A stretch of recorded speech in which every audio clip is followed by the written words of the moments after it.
만나서 반갑습니다. 우리 옆 사람과 함께 인사 나눌까요? 잘 오셨습니다. 네, 사랑하고 축복합니다. 우리 1층에 계신 우리 성도님들도 함께 인사하겠습니다. 반갑습니다. 사랑합니다. 반갑습니다.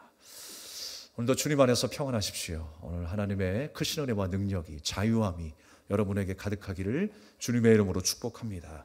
나의 고통에 눈물을 흘리시는 주님이라는 제목으로 함께 은혜를 나누겠습니다. 얼마 전에 16년간 독일을 이끌어오던 메르켈 총리가 이제 퇴임을 하였습니다.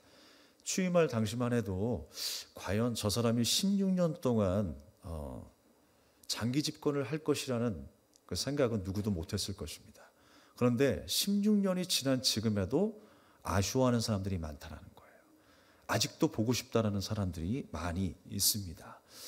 놀랍게도 그의 임기 말 그 지지율이 몇 퍼센트가 나왔냐면 80%가 나왔어요. 아직도 80%래요. 인기가 식을 줄 모릅니다. 그리고 많은 사람들 앞에 존경받는 리더로, 세계에서 존경받는 리더의 한 사람으로 꼽히고 있습니다.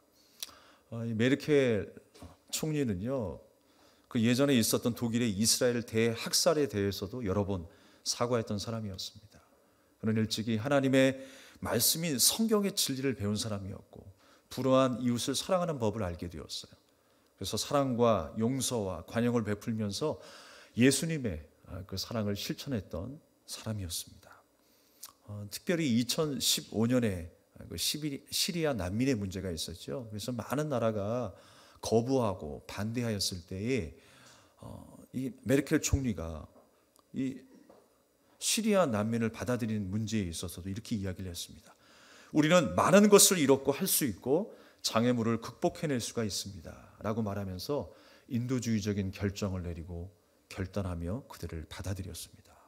고통받는 자들과 함께했던 메르켈 총리, 그 고통을 나누어지려고 하는 그 마음이 참 아름답기만 합니다. 오늘 본문의 말씀의 배경은 베단이라고 그랬습니다. 그 베다니에 나사로라고 하는 사람이 병들어 죽어가고 있어요. 그런데 그 소식을 예수님이 듣고 그 베다니 마을에 찾아가십니다. 그런데 예수님께서 정말로 다급한 상황 속에서 자신이 머물고 있었던 그곳에서 이틀간 오히려 더 묵으셨다가 베다니를 찾아갑니다. 빨리 가도 시원찮을 판에 예수님께서 이틀간 머무시다니요. 말이 되는 상황이에요? 아니에요. 그런데 일부러 예수님께서는 의도적으로 이틀간 더 머물다가 나사로를 찾아가셨습니다. 어떻게 되었겠어요? 이미 죽은 시체가 되었습니다. 죽은 지 나흘이 되어 시체에서 냄새가 날 만큼 죽었습니다. 죽어 있는 상황이었어요. 그때 예수님께서는 사람들에게 명령하십니다. 돌문을 열라라고 하셨어요. 그리고 나사로의 이름을 부릅니다. 나사로야, 나사로야, 나오라. 그랬을 때에 그 말씀의 능력으로 나사로는 수족을 동인 채 나오게 됩니다. 그리고 부활의 기쁨을 많은 사람들과 함께 나누게 되었습니다. 이 이야기는 여러분 사실 예수님의 이야기입니다.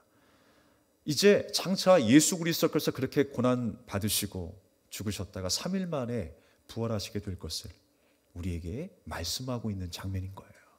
그래서 많은 사람들이 누가 3일이고 누가 4일 만에 부활했느냐 헷갈리는 사람들이 있습니다. 그래서 예수님은 사망의 권세를 깨뜨리시고 승리하셨기 때문에 3일 만에 무덤에서 부활하셨고, 나사로는 이름이 나자가 들어간다고 해가지고 나흘 만에 부활했다. 많은 사람들이 이렇게 쉽게 생각합니다만 어쨌든 이 나사로의 죽음은 예수님의 죽음을 상징하는 것이었어요. 베단이라고 하는 이 이름의 그 동네의 뜻은요, 어떤 뜻이냐면 가난하고 고통받는 자의 집이다라는 뜻이 있습니다. 그 고통받는 집에 예수님께서 찾아가 주시는 거예요. 그리고 그 고통을 해결하시기 위해서, 나누시기 위해서 예수님께서 이 나사로를 만나고 있는 것입니다. 본문의 이 이야기를 우리가 생각할 때 나사로에 대한 이야기만 가득할 것 같아요. 그런데 오늘 2절 말씀에 보니까 나사로의 이야기가 아니라 마리아의 이야기로 시작을 합니다. 어떤 이야기였습니까? 마리아가 예수님의 발에 향유를 붓고 닦는 그 이야기로 먼저 시작이 되는 거예요. 향유를 붓는다라고 하는 의미가 뭐였습니까? 그 향유는 바로 몰약이었을 것입니다. 동방박사 세 사람이 아기 예수님께 바쳤던 그 예물이 있었죠. 하나는 황금, 하나는 유향, 하나는 몰약이었어요. 예수님의 왕되심을 찬양하는 것이고, 또 예수님의 고난을 상징하시고, 또 예수님의 죽으심을 상징하는 그 유향과 몰약. 예수님께서 나를 위해 죽으시고 다시 부활하실 것, 그것을 예표하는 예물이 바로 이 세 가지 예물이었습니다. 오늘 이 마리아가 예수님 앞에 향유를 드렸다는 것, 바로 예수님의 죽으심을 예표하는 사건이었어요. 주님께서 반드시 죄로 인하여 죽으셔야 하고, 또한 그 무덤에서 부활하실 것을 우리에게 말씀하고 있는 장면이죠. 오늘 그 이야기부터 시작하고 있다라고 하는 것입니다. 왜 그렇게 시작을 하게 되었을까요? 바로 주님의 죽음을 예비했기 때문에 그렇습니다. 오늘 나사로의 죽음을 다루면서 예수님이 죽음으로 완성할 그 구원에 대해서 말씀하고 있는 것입니다. 그러면서 뭐라고 말씀하세요? 4절에 이 병은 죽을 병이 아니라 하나님의 영광을 위함이다 라고 말씀하고 있어요. 하나님의 영광을 위함이다. 우리가 보통 연말쯤 되면 시상식에서 많은 연예인들이 믿는 크리스찬 연예인들이 이런 고백을 하죠. 수상하게 된 그 소감을 이야기하면서 이 모든 영광을 먼저 살아계신 하나님께 드립니다. 하나님께 돌립니다라고 이야기를 해요. 그렇다면 과연 여러분, 하나님의 영광을 드러내는 일이 좋은 일만 있을까요? 나쁜 일도 있을까요? 제가 이렇게 질문하는 이유는 후자기 때문에 제가 질문을 하겠죠. 좋은 일만 있을 때 영광이 된다라고 우리는 생각을 해요. 내가 어떤 일을 성취하였을 때에, 어떤 열매의 결실을 맺게 되었을 때에, 좋은 일이 있을 때 이것이 하나님의 영광이 된다. 내가 훌륭한 일을 펼쳐나갔을 때 이것을 하나님의 영광이 된다라고 이야기를 합니다. 그런데 오늘 상황은 어떤 상황이에요? 나사로가 지금 죽은 상황이라고요. 그런데 죽을 병이 아니라 하나님의 영광을 나타낼 일이라고 이야기합니다. 우리는 다 알지 못하지만 우리의 생활 속에서 좋은 일, 아니 좋지 않은 일을 통해서도 하나님은 영광을 받으세요. 그렇다면 과연 하나님의 영광을 드러내는 일이 무엇인가에 대해서 우리가 좀 생각을 해봐야 돼요. 하나님의 영광을 드러내는 것은 하나님의 뜻과 하나님의 성품을 드러내는 것이 하나님의 영광을 드러내는 일이에요. 예수님께서 이 땅에 오신 그 사건은 무엇입니까? 바로 하나님의 뜻을 드러내기 위해서, 그 하나님의 뜻 가운데에 예수 그리스도께서 그 뜻을 성취하시기 위해서, 그 계획을 성취하시기 위해서 이 땅에 오신 거예요.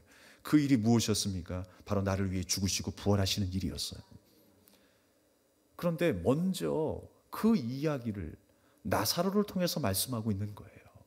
그 죽음의 이야기를, 그 부활의 이야기를 예수님께서 말씀하고 있는 거예요. 그러니까 이 사건은, 이 죽음은 그냥 이 땅에 단순히 우리 생명이 꺼지는 일이 아니라 바로 하나님의 하실 일, 나를 위한 하나님의 놀라운 계획이 펼쳐지고 있다는 것을 말씀하고 있어요.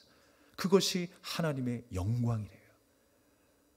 사랑하는 여러분, 여러분의 삶 속에서 하나님의 영광이 나타나길 바랍니다.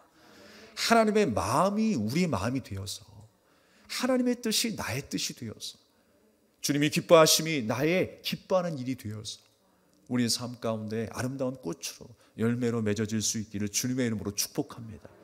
그래서 내가 자랑할 것이 없어도, 사람들 앞에 나타낼 것이 없고, 사람들 앞에 나타낼 힘이 없을지라도 우리는 하나님의 영광을 드러낼 수 있어요. 하나님의 뜻이 우리 가운데 이루어지는 것이 하나님의 영광이라고 하는 것입니다. 너무 쉽게 그리고 맞는 것 같아서 우리가 그렇게 말하지만, 어떤 일을 성취할 때만 영광이 된다라고 생각할 때가 있을 것입니다. 모든 것을 주님이 하셨습니다 라고 하는 그 신앙의 고백은 참 아름답습니다. 그러나 진짜 영광을 돌린다라고 하는 의미가 무엇인가를 다시 한번 생각하는 것, 성공한 것으로 그치는 것이 아니라, 병을 고침받은 것으로 그치는 것이 아니라, 그렇게 인도하신 하나님의 뜻을 헤아려 살아가는 저와 여러분이 되어야 할 줄로 믿습니다. 나를 통한 하나님의 선한 계획이 다 있어요. 그리고 하나님께서 다루시는 방법들이 다 있습니다. 저 사람은 왜 이렇게 변하지 않을까? 성숙하지 않을까? 아니에요. 그건 내 생각이에요. 하나님께서 다루시는 방법들이 다 있습니다. 예비하신 길이 다 있어요. 그 선한 계획 가운데에 그의 삶을 통하여 하나님께서 영광을 받으시더란 말입니다. 그래서 나를 통해 이웃이 변화되기를 주님은 원하고 계세요. 나를 통해 하나님의 살아계심의 역사가 증거되기를 주님은 원하고 계시는 거예요. 뭐가 이렇게 복잡할까라고 생각할 수 있겠지만 이 부분을 그냥 넘어가서는 안 됩니다. 영광을 돌린다라고 하는 것 하나님의 뜻이라고 했어요. 하나님의 성품이라고 그랬어요. 바라옵기는 여러분의 삶 속에 날마다 그러한 일들이 더 많이 일어날 수 있기를 주님의 이름으로 축복합니다. 주님께서는요, 나사로의 죽음과 부활을 통해서 예수님 자신이 죽음에 사로잡혀 있던 우리를 살려내셨다라고 하는 것을 말씀하고 있습니다. 이것이 하나님의 뜻이고 하나님의 영광을 나타내는 일이 되었다라는 것입니다. 그래서 우리를 향한 하나님의 섬김과 그 사랑이 가장 적나라하게 표현된 사건이 하나가 있어요. 그게 뭘까요? 바로 예수님의 십자가 사건이에요.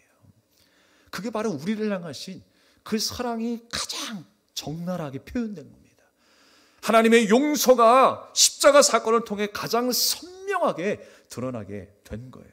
오늘 나사로의 사건은 바로 장차 일어날 그 십자가 사건을 예표하고 있는 것입니다. 예수님은 그 십자가 사건을 설명하시기 위해서 일부러 이틀간 머무셨다가 나사로가 죽을 때까지 기다리셨다가 이 베다니에 오신 거예요. 완전히 죽어야 했기 때문에, 죽어야 부활이 있기 때문에 주님은 일부러 그렇게 하신 것입니다. 야고보서 1장 15절의 말씀에 보면 욕심이 잉태한 즉 죄를 낳고 죄가 장성한 즉 사망을 낳는다라고 말씀하십니다. 죄의 결과는 무엇입니까? 반드시 죽어야 한다라는 거예요. 사망해야 돼요. 그런데 예수 그리스도께서 우리를 위하여 죽으심으로 우리가 새로운 생명을 얻게 되었어요. 그것을 나사로의 죽음을 통해서 보여주신 거예요. 완전히 죽었다가 다시금 부활하는 그 사건을 나사로의 그 죽음을 통해서 우리에게 보여주셨다라고 하는 것입니다. 그냥 나사로를 죽게 놔두신 이유가 바로 여기에 있었어요. 예수님께서 능력이 없으셨을까요? 아니에요. 예수님은 죽은 자도 살리시는 하나님이세요. 백부장의 하인을 고칠 때 어떻게 고쳤습니까? 말씀만으로 고치셨어요. 그냥 그곳에서도 말씀만 하시면 나을 수 있는 충분한 능력을 가지신 분이 예수님이십니다. 그럼에도 불구하고 왜 그렇게 하지 않으셨을까요? 그리고 오히려 그곳에 계시지 않은 것을 왜 예수님이 기뻐하신다라고 15절에 말씀하셨을까요? 그것은 바로 그들로 하여금 믿게 하려 함이라 그랬어요.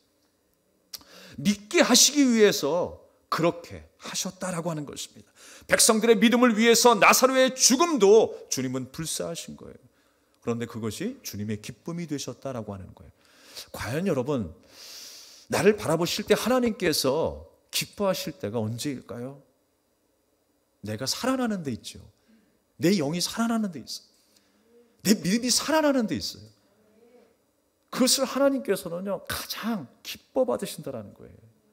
그런데 그래서 그 이유를 위해서 예수님께서 죽으셔야 했어요.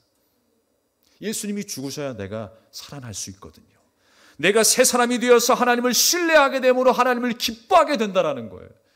내가 하나님이 받으실 예배자가 되어서 산 제물이 되어서 하나님이 기뻐 받으시는 예배로 영광을 돌릴 수 있게 되는 것입니다. 우리가 한편 내 인생을 돌아다 보면, 우리 인생을 우리가 되돌아보면 어떤 분은 희망과 정말 희망이나 희망은 찾아볼 수 없다라고 말하는 분들도 계실 겁니다. 죽을 때까지 하나님이 나타나시지 않는 것처럼 사신 분도 계실 것입니다. 깊은 절망에 빠질 때도 있을 것입니다. 하나님께서 나에게는 응답이라는 걸 안 하시는구나. 하나님은 나를 사랑하시지 않는구나 라고 생각할 수 있어요. 그러나 여러분, 분명한 것은 하나님은 분명히 나를 사랑하십니다. 정말로 사랑하십니다.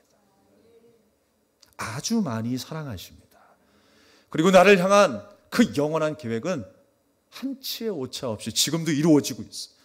변함이 없으신 그 계획, 그 사랑, 그 은혜가 내게 부어지고 있다고 하는 사실을 기억하시기 바랍니다.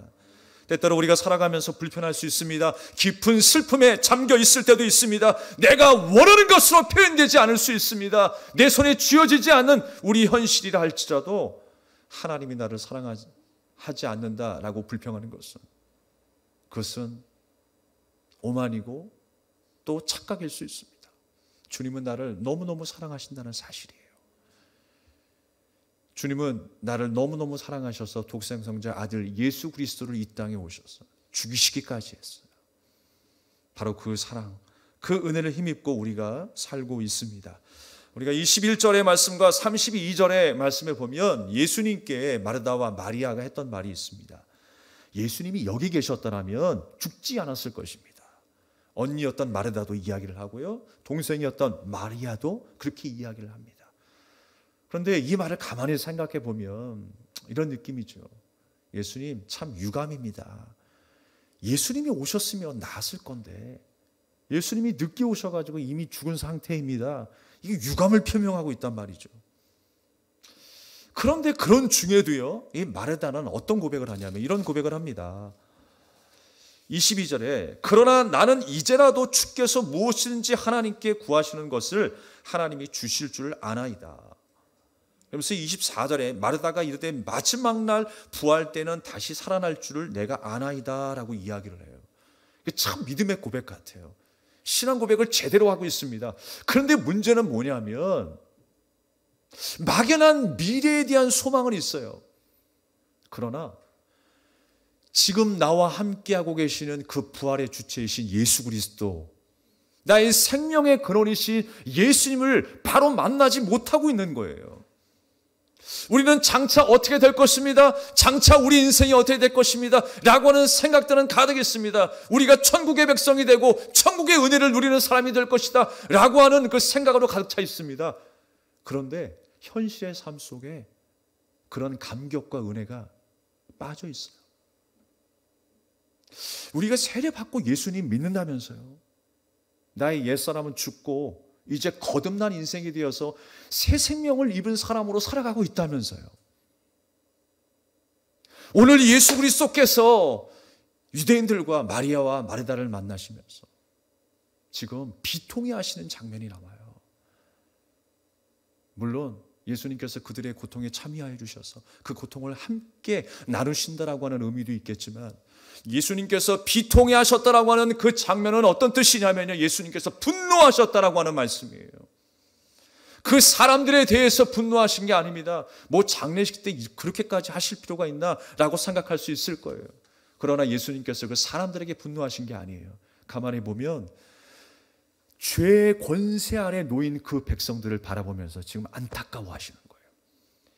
죄의 권세 아래, 어둠의 권세 아래 눌려 있어서 이 땅의 것을 바라보고 하늘을 소망하지 못하며 예수님을 만난 자로서 하나님의 말씀의 그 능력으로 살아가지 못하는 저들을 바라보면서 비통해 하시는 거예요.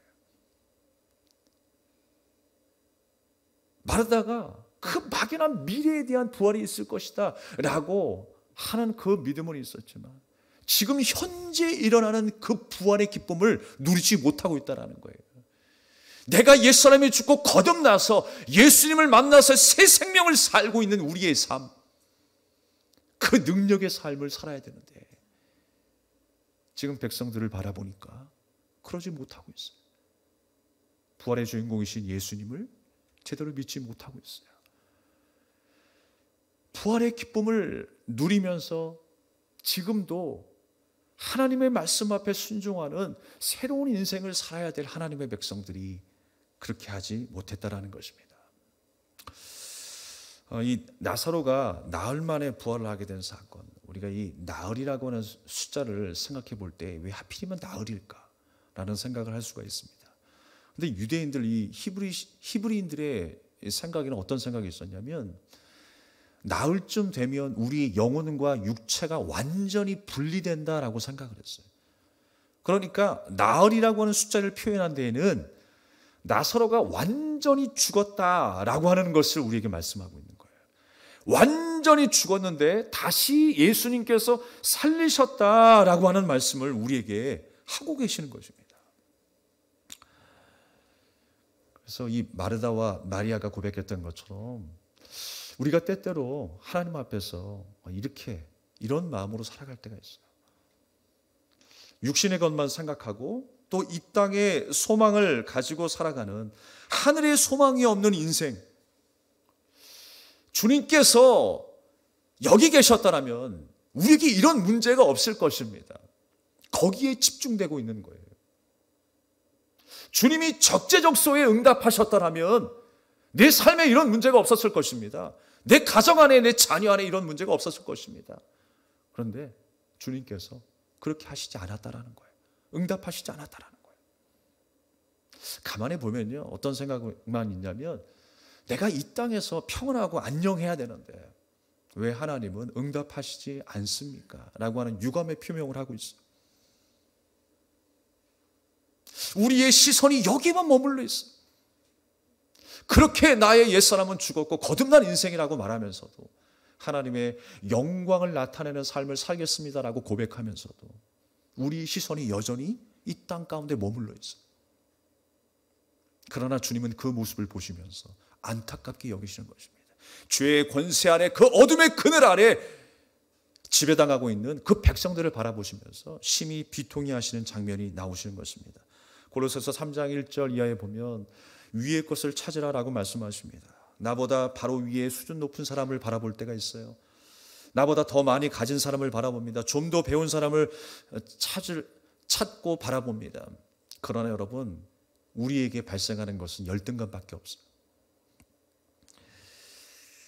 그러면 주신 것에 감사하지 못하고 불평과 절망만 쌓입니다.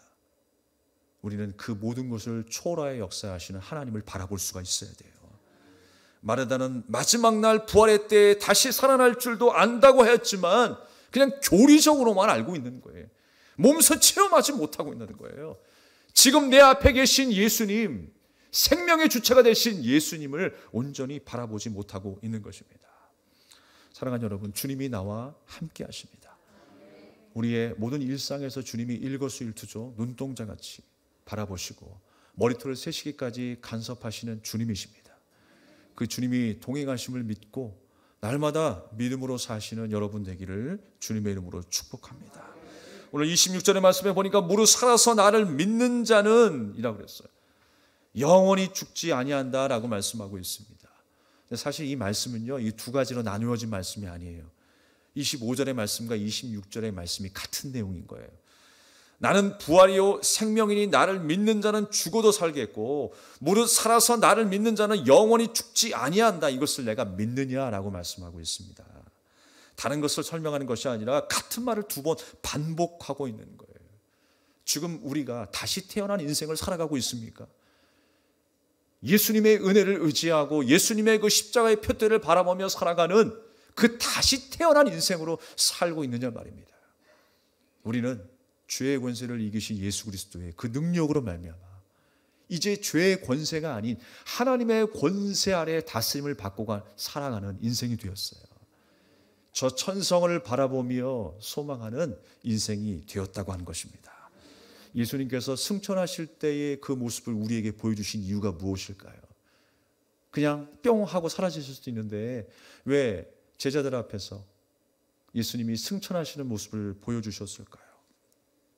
땅의 사람으로 태어나서 모든 죄를 안으시고 죽으신 예수 그리스도, 그리고 부활하셔서 하늘로 승천하시면서 하늘의 사람이 되셨다는 걸 우리에게 보여주고 있는 거예요. 그렇다면 우리 믿음의 제자들도, 우리 믿음의 사람들도 주님으로 인하여 어떤 삶을 살아야 할 것인가? 하늘의 사람으로 살아야 한다는 거예요. 이 땅에 살아가고 있지만 주님을 만난 다시 태어난 거듭남의 인생, 하늘의 사람으로 사시길 바랍니다. 우리가 언제까지 이 땅의 사람으로 사시겠습니까? 하늘의 사람으로 살아가는 거예요. 내 이웃을 만나도 그곳에서 하늘의 사람으로 사십시오. 내가 미워하는 사람, 내가 증오하는 사람, 나하고 마음이 맞지 않는 사람, 그 속에서도 우리는 하늘의 사람으로 살아야 합니다. 예수님께서 죄 가운데 눌려 있었던 백성들을 바라보시면서 비통히 여기신 것처럼 여전히 죄에 눌려 살아가는 우리를 바라보시면서도 주님은 비통히 여기세요. 우리 아픔과 연약함을 아셔서 그 고통을 함께 나누기를 원하시지만 이 죄악 가운데에 어둠 속에서 거하고 있는 우리들을 바라보시면서 주님은 비통해 하시는 거예요. 그것에서 빠져나오기를 원하시고 오직 주님을 신뢰하며 살아가기를 주님은 간절히 원하고 계시는 것입니다. 예수님께서는요, 살려낼 능력이 분명히 있으셨어요. 결코 나사로의 그 죽음 때문에 우신 것도 아니에요. 또 사람들의 눈물에 분노하셔서 우신 것도 아니에요. 오직 예수님이 우셨던 것은, 비통해 하셨던 것은 죄에 대해서 분노하고 계신 거예요. 죄에 대해서. 또 예수님은 그들의 눈물에 동참하고 계신 것이 사실입니다. 우리가 하나님 나라의 백성임에도 불구하고 이 땅에서 육체를 입고 살아가는 동안에 눈물 흘리게 될 일들이 얼마나 많이 있겠습니까? 죽음 앞에서 무기력할 수밖에 없는 마리아와 마르다, 그리고 유대인들, 그들의 눈물에 예수님께서 동참하고 계시는 거예요. 그들을 책망하시기보다 그들을 덮고 있는 죄에 대해서 분노하고 계신 것입니다. 오늘 39절 말씀에 보면 예수님께서 그 돌문을 열어놓으라고 명령하십니다. 주의 말씀에 순종하는 삶을 살아갈 때에 우리의 실체를 바르게 볼 수 있다라고 하는 것을 보여주고 있어요. 우리의 실체가 뭐였습니까? 바로 나사로의 시체 같은 우리의 모습이었어요. 자기 혼자 나올 수 없어요. 이미 썩어서 냄새가 폴폴 날 뿐이. 생명의 근거를 찾아볼 수 없는 그 무덤의 현장, 그 시체를 많은 사람들이 보게 하시는 거예요. 그래서 그 돌문을 열어놓으라고 하신 것입니다. 우리가 하나님의 말씀에 순종하며 살아갈 때에 우리의 실체를 더 선명하게 보게 될 것입니다. 나의 연약함을, 나의 부족함을 더 깨닫게 될 것입니다. 그래서 더 주님의 손을 붙잡고 살아가게 될 것입니다. 죽음 앞에서 무기력할 수밖에 없는 그 마리아와 마르다, 그들 자신의 연약함을 깨닫게 하셨어요. 유대인들에게도 동일하게 깨닫게 하셨어요. 이 모습이 바로 너희들의 모습이다라고 예수님이 말씀하시는 장면이에요. 바로 이렇게 무기력하고 냄새나고 아무것도 알 수 없는 이 나사로의 시체 같은 모습이 바로 우리의 모습이다라고 하는 것입니다. 그가 어떻게 일어날 수 있습니까? 예수님의 말씀이 있었기 때문에 일어날 수가 있었어요. 부활이시고 생명이신 주님이 나사로를 살리신 것입니다. 그렇듯이 주님께서 나를 그렇게 살리셨어요. 그리고 연약한 나를 지금도 인도하고 계십니다. 나를 일으켜 세우세요. 앞으로 나아갈 수 없는 나를 등에서 밀어주세요. 뒤에서. 그리고 앞에서 끌어주시는 거예요. 그분이 바로 살아계신 예수님이십니다. 영원한 생명을 약속하신 예수님이 나와 함께 하심을 믿는 저와 여러분 되기를 바라겠습니다. 우리는 지금도 좀처럼 끝나지 않은 이 고난 속에서 살아가고 있습니다. 자꾸 변이가 일어난다고 해요. 확진자 수는 늘어나고 꼼짝달싹 못하게 되었습니다. 위드 코로나라고 해서 잠시 숨을 고르고 있는 그 찰나에 또 오미크론이라고 하는 또 변이가 우리에게 다가오고 있습니다. 간신히 피어난 희망의 불씨마저 꺼지려고 합니다. 저는 이 갑자기 알파, 델타, 오미크론 얘기할 때마다 어떤 생각이 나냐면 옛날에 신학교에서 헬라어 배우던 생각이 나요. 그리스어잖아요. 그리스어. 이게 신약 성경이 그리스어, 이 헬라어로 쓰여졌잖아요. 근데 알파, 델타, 감마, 오미크론 다 헬라어 알파벳이에요. A, B, C, D 하는 것처럼. 그래서 어떤 생각이 드냐면 하나님께서 헬라어를 더 공부하라고 하시나? 조금 나아가서 말씀을 더 가까이 하라고 하시나? 하나님께서 더 말씀에 집중하라고 하시는가? 라는 생각도 해보게 돼요. 어쨌든 간에 이 어렵고 힘든 이 시대에 희망을 볼 수 없고 절망 가운데에 살아가는 우리의 모습이지만 여러분, 이럴 때일수록 서로가 서로에게 더 힘이 되어 주시길 바랍니다. 고통 중에 함께 하시고 베다니의 고통의 집을 자유함으로 치료함으로 살리심으로 함께 하셨던 예수 그리스도, 주님께서 그 안에 찾아가 주셨던 거죠. 여러분, 힘들고 어려운 사람들에게 찾아가 주십시오. 그리고 그를 위해 기도해 주십시오. 정말 그 섬김과 그 사랑으로 인해서 또 용서로 인해서 정말 믿는 자들의 본이 되고 모델이 되시길 바라겠습니다. 우리는 그렇게 증인이 되어 살아갈 때에 더 큰 위로를 받는 거예요. 하나님의 살아계심을 나타내고 증거하는 삶을 통하여 그냥 나는 그냥 살았을 뿐인데, 말씀에 순종했을 뿐인데, 많은 사람들이 살아나는 역사가, 고통에서 해방되는 역사가 일어나는 줄 믿습니다. 요즘에 세상이 우리 교회에게 요구하는 바가 무엇인가를 점점 알게 돼요. 세상이 우리를 욕하고 있지만 정말 교회가 어떻게 되어야 한다는 것을 우리에게 요구하고 있는 거잖아요. 우리가 그렇게 살면 될 것을, 그렇게 변화되면 될 것을, 우리가 그렇게 살지 못하는 것에 대해서 우리는 주님 앞에 회개해야 합니다. 거룩한 교회가 절실한 이 시대입니다. 거룩한 성도 한 사람이 하나님의 말씀 앞에 바르게 살려고 몸부림치는 그 한 사람이 절실한 이때에 우리가 하나님이 보시기에 아름다운 한 사람으로, 증인으로 살아내시는 저와 여러분이 되시길 바라겠습니다. 우리가 앞으로에 일어날 모든 일들 막연하게 회복되고 부흥하고 성장하게 될 것이라고는 어떤 막연한 미래보다도 오늘 나를 새롭게 하시고 오늘 나를 거듭나게 하셔서 새 생명으로 살아가게 하시는 예수 그리스도 그 사랑과 긍휼에 감사하고 그 은혜를 고백하며 살아가는 증인된 삶으로 이 땅 가운데에 하나님의 영광을 드러내는 저와 여러분이 되기를 바라겠습니다. 우리가 함께 이 찬양을 드리며 기도하겠습니다. 성령으로 충만하기를 원하는, 하나님의 마음으로 가득하기를 원하는 마음으로 이 찬양을 드리겠습니다.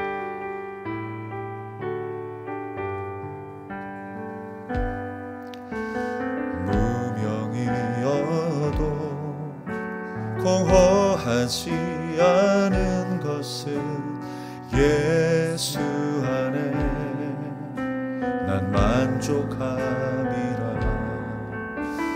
가난하여도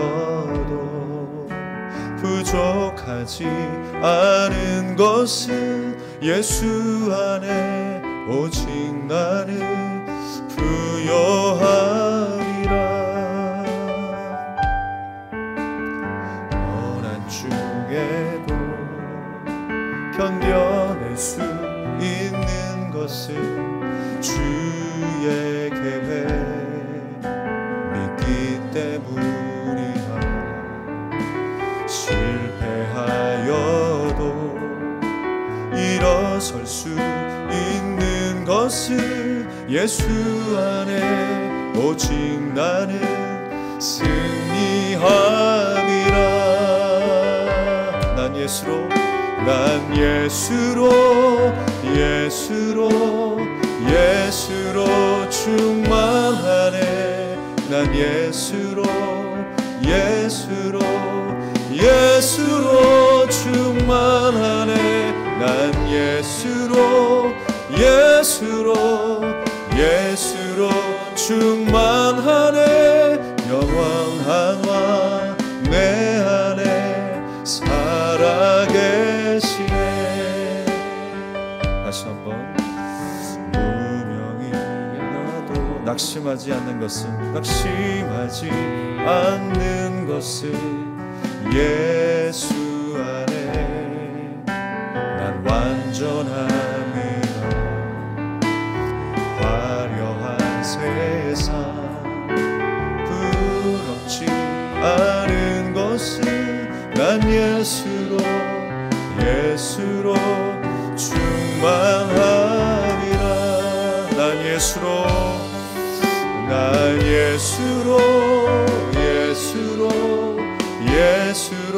충만하네.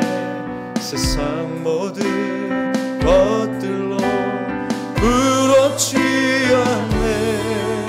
난 예수로 충만하네. 영원한 왕 내 안에 살아계시네. 내 몸이 약해도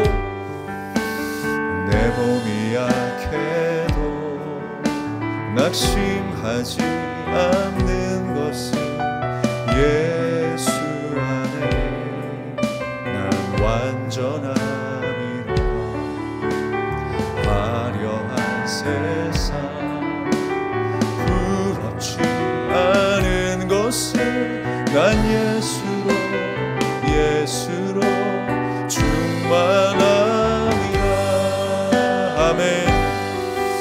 난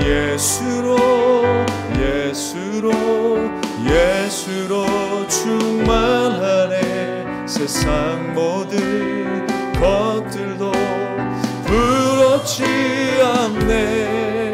난 예수로 충만하네. 영원한 왕 내 안에 살아계시네. 난 예수로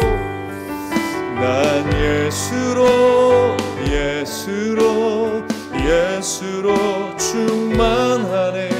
세상 모든 것들도 부럽지 않네. 난 예수로